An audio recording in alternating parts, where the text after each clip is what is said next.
Timer দেওয়া শর্ত পূরণ করতে গিয়ে নতুন বিপদে ঈশা। অন্যদিকে গোলাপ সিংয়ের সকল সম্পত্তির দেখাশোনা এখন থেকে আরিয়ান করবে।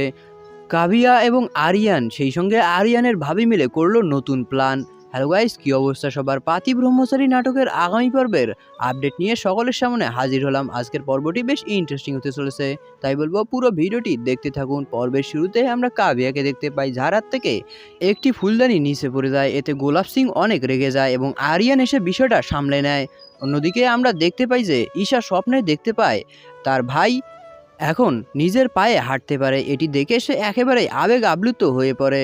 অন্যদিকে আরিয়ান এসে সূর্যের কাছে ঈশার খোঁজখবর নিতে থাকে। এটি দেখে পাশে থাকা ঈশা অনেক বেশি খুশি হয়ে যায়। অন্যদিকে আমরা কাভিয়াকে দেখতে পাই, যে কিনা আরিয়ানের ভাবির সঙ্গে মিলে একটি প্ল্যান করতে থাকে। এদিকে গোলাপ সিং পার্টিতে আসা সকল লোকদের ওয়েলকাম করছিল। ঈশাও তার বাবাকে দেখতে পেয়ে কিছুটা খুশি হয়। এরপর আমরা দেখতে পাই যে গোলাপ সিং এখানে গেস্টদের সঙ্গে পরিচয় করিয়ে দেয় আরিয়ানের এবং বলতে থাকে যে আরিয়ানই আজ থেকে আমার সকল দায়ভার গ্রহণ করবে, অর্থাৎ আমার সম্পত্তির দেখাশোনা করবে। এদিকে আমরা ঈশাকে দেখতে পাই, যে কিনা দাঁড়িয়ে থাকতে থাকতে হঠাৎ করেই পড়ে যেতে ধরবে। ঠিক সে সময় সূর্য একটি মালা দিয়ে তাকে আটকে দেয় এবং সেই মূর্তির সঙ্গে, অর্থাৎ ঈশাকে মূর্তি ভেবে তার সঙ্গে কথা বলতে থাকে যে তুমি কি স্থির হয়ে থাকতে পারো না? বারবার কেন আমার সময় নষ্ট করছো?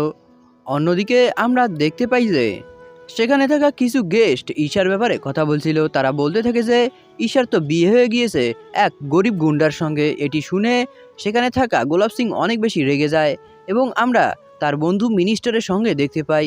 মিনিস্টার বলতে থাকে যে গোলাপ সিং শোনো, আমার ছেলে এখনও তোমার মেয়েকে অনেক ভালোবাসে, তুমি চাইলে এখনই তার সঙ্গে বিয়ে দিতে পারো। অন্যদিকে ঈশা এই কথাগুলো শুনে একেবারেই বিরক্ত হয়ে যাচ্ছিল। সে ভাবতে থাকে যে আমার সূর্যের সঙ্গে বিয়ে হয়ে গেছে, আমি সূর্যকেই নিজের স্বামী হিসেবে মেনে নিয়েছি, আমি এখন অন্য কাউকে বিয়ে করতে পারবো না।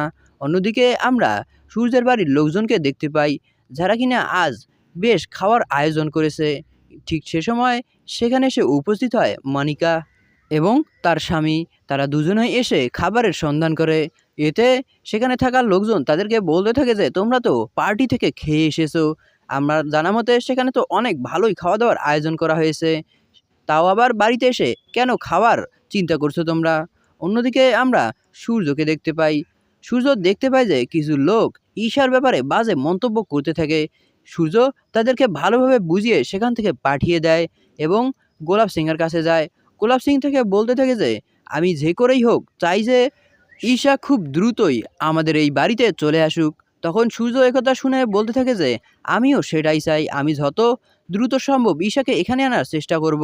তো দর্শক, এই ছিল আজকের পর্ব। পরবর্তী পর্বটি দেখতে হলে এখনই আমাদের চ্যানেলটিকে সাবস্ক্রাইব করুন।